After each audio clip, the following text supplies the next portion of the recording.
हुआ है। ये 2023 का स्कीम है विश्वकर्मा, और ये कब शुरू हुआ? इस साल 17 सितंबर को 2023 को शुरू हुआ।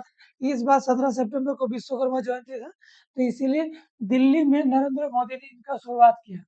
दिल्ली में यशोभूमि है। अच्छा, ये यशोभूमि भी इम्पोर्टेंट है। अभी ये दिल्ली में यशोभूमि का निर्माण किया गया, एक जगह है, और वहीं पे दिल्ली में 17 सितंबर 2023 को विश्वकर्मा स्कीम शुरू किया। अच्छा, विश्वकर्मा का मतलब क्या होता है? विश्वकर्मा का मतलब होता है क्रिएटर्स होते हैं, ठीक है। अब कोई ना कोई चीज बनाता है ये लोग होगा, जैसे लोहा का कोई काम करता होगा, आर्टिसन का कोई काम करता होगा। इसी आधार पर ना, गुरु शिष्य परंपरा के आधार पर विश्वकर्मा का मतलब होता है क्रिएटर और moulder of the local economy. इसी आधार पर भारत सरकार ने पीएम विश्वकर्मा स्कीम शुरू किया। इसका मेन ऑब्जेक्टिव क्या होगा? देखो, हमारे पास दो जगह है, एक रूरल इलाका है और एक अर्बन इलाका है। अर्बन लोगों के पास बहुत सारे अपॉर्चुनिटीज होते हैं, जिनमें से कुछ लुक्रेटिव भी होता है। लुक्रेटिव का मतलब क्या होता है? फाइनेंशियल, उनको बहुत सारे अपॉर्चुनिटीज मिले हुए होते हैं, ठीक है। और साथ में इनके पास बहुत सारे और भी मतलब तरीके होते हैं कि अपने आप को फाइनेंशियली ये लोग स्ट्रॉन्ग कर ले। मतलब इनके पास अपॉर्चुनिटी ऑफ एक्सपोज भी बहुत ज्यादा होता है। लेकिन जो ग्रामीण क्षेत्र के लोग होते हैं, इनके पास अपना स्किल तो है, ट्रेडिशनल स्किल है, जैसे कि कोबलर का, जैसे कि मेसोन का, किंतु ये लोग उतना ज़्यादा एक्सपोज़ नहीं हो पाता है। एक्सपोज़ का मतलब क्या होता है कि बहुत ज़्यादा इनको मार्केट प्लेस नहीं मिलता है। तो भारत सरकार अब कोशिश क्या कर रहा है कि जो ग्रामीण क्षेत्र के जो आर्टिसन्स होंगे, आर्टिसन्स हो जाएँगे, क्राफ्ट्समैन्स हो जाएँगे, जिनको क्या नाम दिया जाएगा? विश्वकर्मा का उपाधि दिया जाएगा, और इनमें उन लोगों को एक आईडी प्रूफ मिलेगा। वो आईडी प्रूफ से उन लोगों को कहा जाएगा विश्वकर्मा। एंड देन उनका क्या होगा ना, कोर्ट में मतलब एक्चुअली कहेंगे ना, इंटरनेट में इनका नाम एनलिस्टेड होगा। जब जितना हो सके भारत सरकार करेगा। इसमें होगा क्या? देखो, इनके पास अपना टैलेंट है, ये आर्टिसंस, इन क्राफ्ट्समैन का अपना-अपना कुछ ना कुछ क्वालिटी होगा, कुछ गुण तो है ही पहले से, और ट्रेडिशनल क्वालिटी है। भारत सरकार अब क्या करेगा? सिर्फ़ इनको, इनका जो भी स्किल है उसको अपग्रेड करेगा, इनको ट्रेनिंग देगा, और जिससे इन और निखार आए। साथ में इनको मॉडर्न टूल्स का सपोर्ट भी मिलेगा। को सिलेक्ट किया गया। लगभग 18 टाइप्स ऑफ जो स्किल होंगे, जो काम होंगे, उनको आइडेंटिफ़ाई किया गया है, और इससे संबंधित जो लोग होंगे उनको ट्रेनिंग दिया जाएगा। ट्रेनिंग के साथ-साथ में वो जो आर्टिसन्स हैं उनको रिकॉग्निशन मिलेगा। रिकॉग्निशन का मतलब हाँ, माने एक तो काम उनको मिलेगा, ट्रेनिंग मिलेगा, और जब वो अपने काम में प्रोफिशिएंट हो जाएँगे, तब उनका यूसेज करेगा अलग-अलग जगह पे। मान लेते हैं किसी जगह का ज़रूरत पड़ेगा, चूँकि एक जगह एनलिस्टेड रहेंगे, तो उन काम से निकालेगा और उनको वहाँ पे काम मिल जाएगा। यानी जो जो शहर में क्या होता है, अभी हमने शहर में बहुत सारे मार्केट प्लेस है, तो जॉब का कोई असुविधा नहीं होता है। ग्रामीण लोग क्या होता है, गाँव में ही सिमटा रह जाता है, क्योंकि अब इसमें जब रिकॉग्निशन मिलेगा, अगर वो अपने स्किल में बहुत बेहतर हुआ, तो उसको उस जगह में काम मिलेगा। इसका एक रिकॉग्निशन हुआ इस तरह से। नाउ, लेकिन उनका स्किल को अपग्रेड करना भी बहुत ज़रूरी होता है। तो इसके लिए क्या होगा, एक तो पहले तो बेसिक ट्रेनिंग होगा, 5 से 7 दिन का होगा। और फिर उसके बाद एक एडवांस ट्रेनिंग होगा। याद रहे, या तो 15 दिन या तो उससे ज़्यादा का होगा। एंड देन उनका फिर और ज़रूरत पड़े तो टूल्स एंड ये साथ-साथ में ट्रेनिंग हर तो चलेगा। याद रहे, बेसिक ट्रेनिंग कितना होगा? 5 से 7 दिन का, और उसके बाद एडवांस ट्रेनिंग 15 या उससे ज़्यादा दिन का। एंड देन उनको एडवांस टूल, मॉडर्न टूल्स वगैरह दिया जाएगा।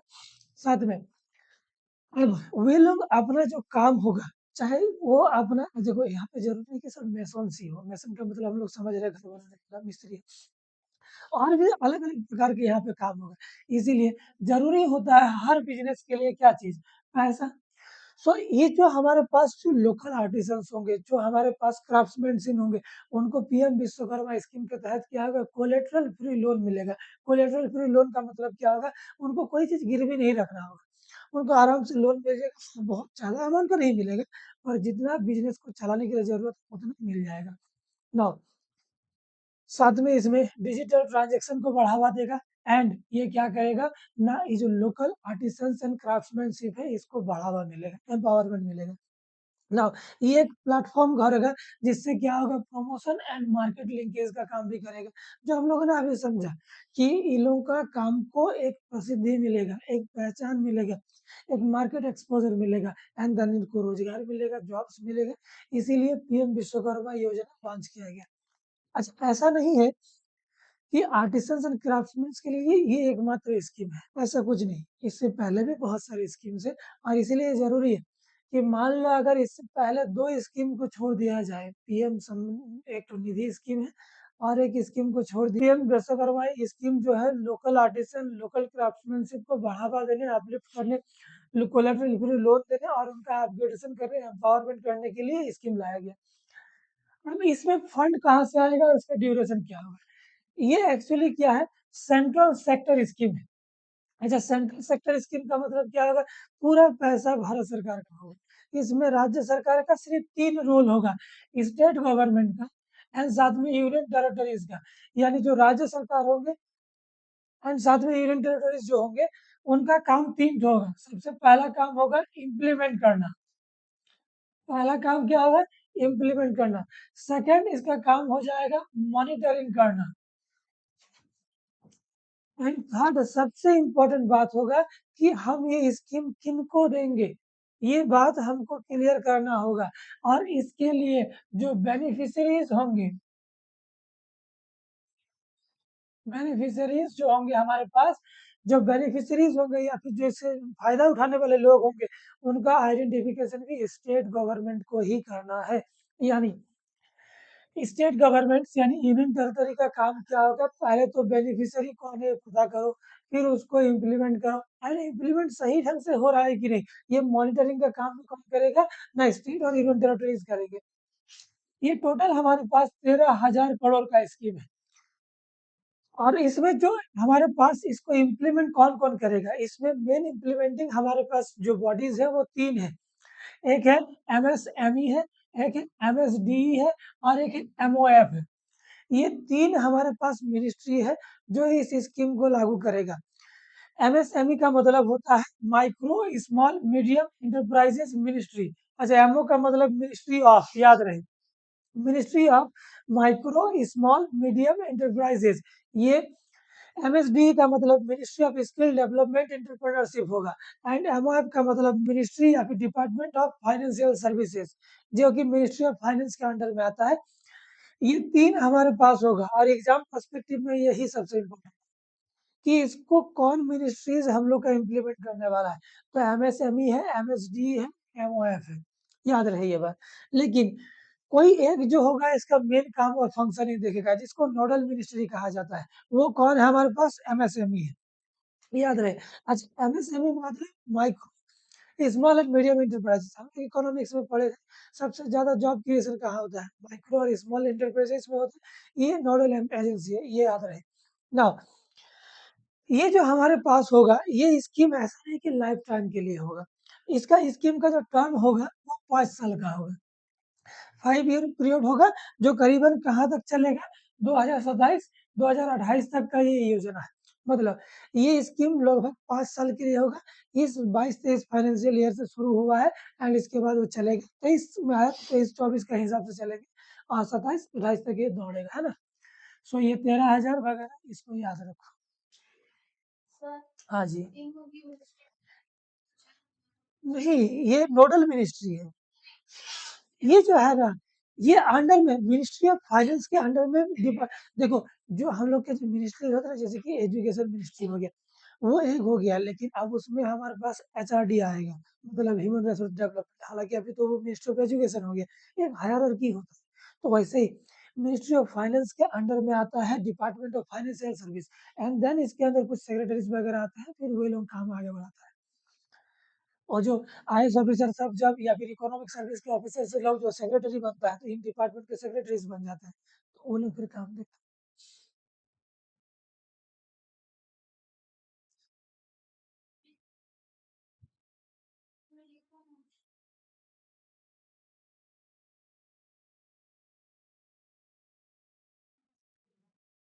हो गया?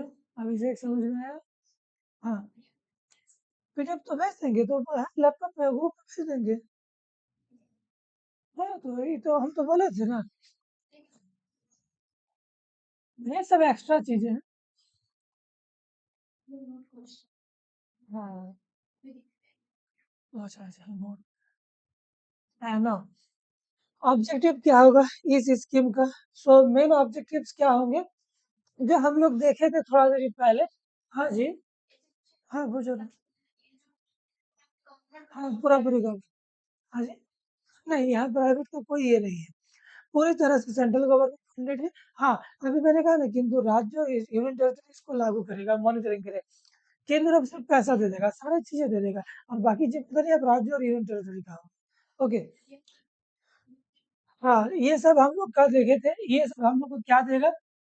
आर्टिसंस को रिकॉग्निशन देगा, क्राफ्ट्समैन्स को विश्वकर्मा कहलाएगा, अब स्किल अपग्रेडेशन होगा, मॉडर्न टूल्स मिलेगा, इजी एक्सेस मिलेगा, कोलेटरल फ्री लोन्स वगैरह वगैरह, मार्केट लिंकेज, ये सब हम दिया जाएगा। अगेन, अब इसमें किस तरीका से ये अप्रोच क्या होगा इसका, कि किस तरीका से ये स्कीम चलेगा? तो पहला तो क्या होगा, ये एंड टू एंड हमारे पास होलिस्टिक सपोर्ट देगा। मतलब एकदम जैसे हर एक आर्टिसन तक हमारा जो सपोर्ट है वो पहुंचे, ये सुनिश्चित करेगा। एंड इसके अलावा इसका उद्देश्य होगा जो कल्चरल प्रैक्टिसेस है, मतलब अभी हम लोगों ने चर्चा किया, जो उनका जो ट्रेडिशनल आर्ट है, स्किल है, उसको प्रिजर्व करना, और जनरेशन टू जनरेशन इसको क्या करना, चलाना, साथ में उनके अंदर स्किल पैदा करना। ठीक है। अगर ये स्कीम क्या करेगा, इंटीग्रेट करेगा किनको, ना बेनिफिशियरीज जो होंगे किसके, ना फॉर्मल इकोनॉमी के, एंड साथ में ये अगर रूरल में एंड अर्बन एरियाज में होगा खास करके, और डिसैचुरेटेड डिस्ट्रिक्ट वगैरह बनाए जाएंगे। ये एम्पावरमेंट करेगा महिलाओं को, मार्जिनलाइज्ड को, और अंडर सर्व्ड ग्रुप्स को, ये सब इंक्लूड करेगा। ये एनकरेज करेगा अवेयरनेस कहाँ पे, इंश्योरेंस से संबंधित, पेंशन से संबंधित, एंड हेल्थ स्कीम्स को भी क्या करेगा, बढ़ावा देगा, अवेयरनेस बढ़ाएगा। ये सब इसके अप्रोचेज हो जाएंगे। अब कौन कौन से इसमें ट्रेडिशनल जो हमारे पास ट्रेड वगैरह जो भी होंगे इनमें इंक्लूड है, तो इनिशियली इसमें हमारे पास 18 गो हमारे पास कामों को रखा गया है। पहला क्या है, कारपेंटर, फिर board maker, armourers, blacksmith, hammer and tool kit makers, locksmith, goldsmith, potters वगैरह है। ग्रुप मेकर्स मतलब झाड़ू बनाने वाले, एंड क्वायर वेवर्स का मतलब होता है वो जो मोटा दानेदार जो झाड़ू होता है, थोड़ा सा देखना कोई रेशा जो होता है, मोटा झाड़ू, फूल झाड़ू जैसा। हाँ, नारकेल झाड़ू फूल झाड़ू सा होता है वो सब। एंड साथ में देखो टेलर भी है, वाशरमैन भी है, garden barber, doll and toy makers भी है। देखो टॉय मेकर्स कौन से हैं, ट्रेडिशनल। हाँ, क्योंकि शहर में तो हमारे पास मशीन वाला है, उनको इसको एडवांटेज नहीं मिलेगा। अच्छा, फिशिंग नेट मेकर्स को भी इनमें रखा गया है। ये सब है जो तुमको याद रखना है, ये माटी के काम करने वाले, गोल्ड स्मिथ, लोहार के काम करने वाले, तो ठीक है।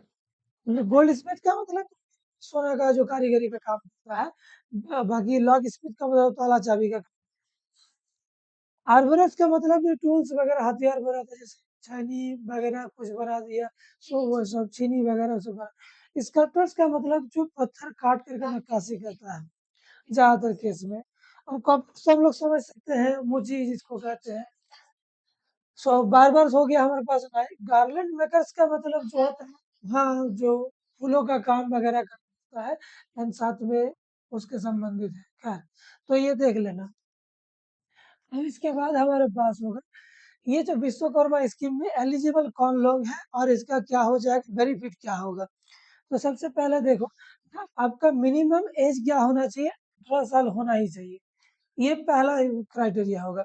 एंड देन हमारे पास ये नॉट, जो इसमें आपको लोन्स नहीं मिलेगा अगर आप किसी और स्कीम में पार्टिसिपेट करते हैं। ओके, लेकिन मुद्रा और सन्निधि बेनिफिट्स को मिलेगा, ये दो स्कीम वालों को आपको लोन वगैरह मिलेगा। किंतु इन दो स्कीम के अलावा अगर आप किसी और स्कीम का पार्टिसिपेट करते हैं तो आपको लोन्स नहीं मिलेंगे, कोलेटरल फ्री। अगेन, आपको यहाँ पे रजिस्टर करना होगा, तभी जाकर के आप इसका बेनिफिट उठा सकते हैं। एंड सेकंड, गवर्नमेंट एम्प्लॉइज जो होंगे और उनके फैमिली मेंबर्स को नहीं मिलेगा। ओके, ना बेनिफिट्स क्या क्या होंगे, ये आपका हम लोगों ने देखा, रिकॉग्निशन मिलेगा, स्किल अपग्रेडेशन होगा, टूल किट इंसेंटिव्स मिलेगा, क्रेडिट सपोर्ट मिलेगा, डिजिटल ट्रांजैक्शन को बढ़ावा मिलेगा वगैरह। इसमें असल में क्या होगा, आपको एक सर्टिफिकेट मिलेगा। जब आपका ट्रेनिंग बेसिक एडवांस ट्रेनिंग हो जाएगा, आप एनरोलमेंट कर दोगे, एनरोलमेंट करने के बाद आपको विश्वकर्मा के रूप में एक आईडी मिलेगा, और ये आईडी आपका पहचान होगा, देन आपको इसी के आधार पर काम मिलेगा। इसमें स्किल अपग्रेडेशन होगा, एंड देन आपका पर असेसमेंट भी होगा, बेसिक ट्रेनिंग होगा, एडवांस ट्रेनिंग होगा, एंड देन आपको उसी दौर में जब आपका ट्रेनिंग चल रहा होगा, हर रोज 500 रुपया आपको इंसेंटिव मिलेगा, मतलब वेज इंसेंटिव कॉम्पेंसेशन मिलेगा। 15,000 रुपए का आपको टूल किट मिलेगा, टूल किट इंसेंटिव्स मिलेगा। ये आपको कोई भी ट्रेनिंग शुरू करने के दौरान आपको मिल सकता है। नाउ क्रेडिट सपोर्ट जो होगा, आपको अफोर्डेबल लोन मिलेगा, जो कि आपको क्या होगा ना, बहुत ज़्यादा आपको कोलेटरल देने का ज़रूरत नहीं पड़ेगा। जैसे कि 1 लाख का मिलेगा पहला, और उसके बाद दूसरा सेकंड बैच में 2 लाख तक का लोन मिल सकता है। इसमें आपको इंटरेस्ट रेट में 5% तक का आपको छूट मिल सकता है। तो ऐसे बहुत सारे इसके बेनिफिट्स हैं, एंड साथ में आपको मार्केट सपोर्ट मिलेगा और कुछ एनकरेजमेंट भी मिलेगा। ये सब बेसिक एडवांटेजेस हो जाएँगे इसके। सो एलिजिबल कौन हो गया हमारे पास? जो ट्रेडिशनल ट्रेडर्स होंगे, ट्रेड्स होंगे, 18 साल होगा। ये स्कीम 2 ठो को छोड़ दोगे तो बाकी सबको अलाउ नहीं करोगे। सेकंड रजिस्टर्ड होना होगा, गवर्नमेंट एम्प्लॉयी और उनके फैमिली मेंबर्स एलिजिबल नहीं होंगे, और ये सब एडवांटेजेस होंगे। एक बार क्लियर कर लो ये सब।